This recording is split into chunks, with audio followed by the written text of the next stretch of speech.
오늘 1월 13일입니다. 금요일입니다. 새벽 예배 나오신 우리 성도님들을 환영합니다. 말씀 나누기 전에 공동기도 제목으로 기도하는 시간 갖도록 하겠습니다. 기도하시겠습니다. 홍석과 집사의 암을 치료해 주십시오. 배옥진 집사의 뇌졸중을 치료해 주십시오. 언어가 회복되고 오른쪽 팔다리에 힘이 생겨나도록 해 주십시오. 과간나 집사를 치료해 주십시오. 권하자 집사가 다시 걷도록 해 주십시오.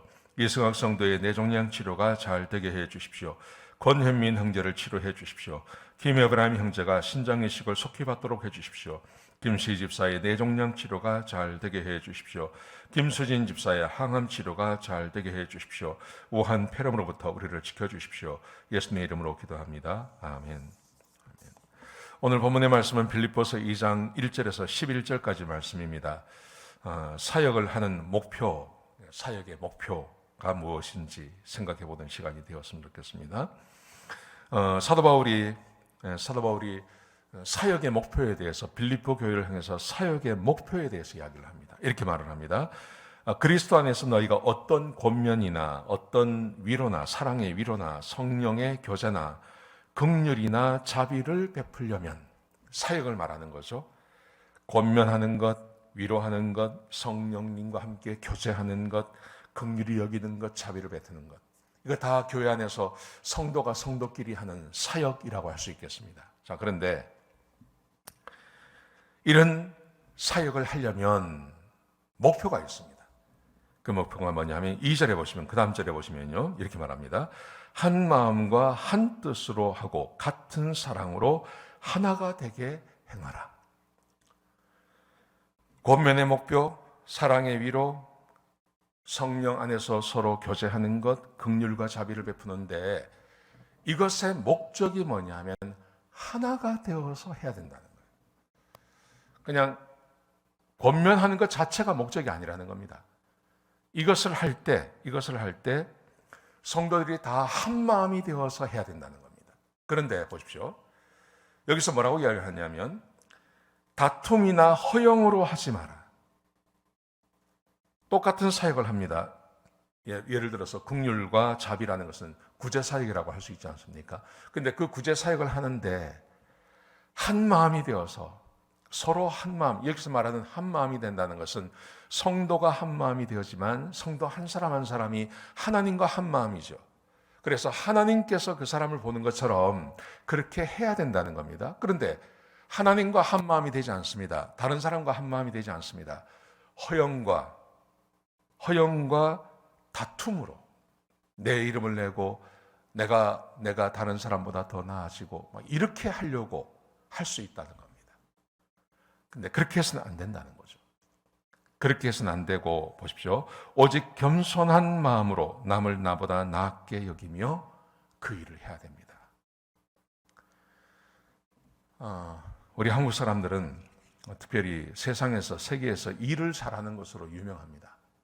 일을 잘하는 걸로 아주 유명합니다. 우리나라처럼 아무것도 없는 그런 우리나라의 그 상황 아니었습니까? 일제 36년, 그 다음에 6.25 전쟁, 완전히 나라가 거덜났습니다. 아무것도 없는 상태에서 불과 몇십 년 만에 이렇게 세계 10대 강국이 됐죠. 거기다가 최근에 한 조사를 보니까 세계의 힘이 센 나라를, 힘의 그 경제력, 군사력, 또 그 나라의 문화적인 파워, 이런 것을 쭉 했는데요. 우리나라가 6등이더라고요. 우리나라가 6등이고 8등이 어디냐면 일본이에요. 이건 기가 막힌 일입니다. 한국이 일본을 이겼다는 거예요. 그러니까 이게 얼마나 한국이 이게 대단한 나라가 되었습니까? 그런데 이 모든 것이 어디서 온 거냐 하면 우리 한국 사람들이 아주 특별한 사람들이죠. 일을 해내는 데 있어서는 상상을 초월합니다. 요즘 우리 한국 방산 무기가 아주 세계적으로 히트를 치고 있지 않습니까? 그런데요, 똑같은 성능의 무기를 만드는데 그 무기를 만드는 기간이 독일의 3분의 1도 안 된다는 거예요. 미국의 3분의 1도 안 돼요. 만들어내는 기간이, 만약에 한국이 한 달 만에 만들면 독일 같은 데는 3개월, 4개월 걸린다는 겁니다. 그런데 그게 왜 그러냐 하면 원래 한국 사람들이 그런 거예요. 빨리빨리 하고 일을 잘 해내고 눈썰미가 있고 맡겨주면 딱딱 일을 끝내는 이런 능력이 아주 탁월한 사람들이죠. 여러분, 그런데 교회 일은 그런 게 아니라는 거예요. 교회 일은 어떤 그 성과를 내는 게 문제가 아니라 그 일을 하는 사람이 한 마음으로 해야, 그래야 하나님의 기름 부으심과 하나님의 도우심이 있는 겁니다. 그러니까 교회 일이라는 것은 사람이 이렇게 뭔 일을 열심히 해서 거기에 성과를 내는 것, 이게 최종 목적이 아니지 않습니까?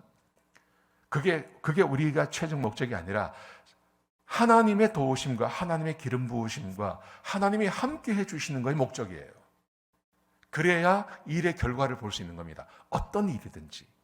그런데 하나님이 절대 함께 할 수 없는 것, 두 마음 가진 사람들이 함께 하는 겁니다. 다툼과 시기로 하는 겁니다. 허영심으로 하는 겁니다.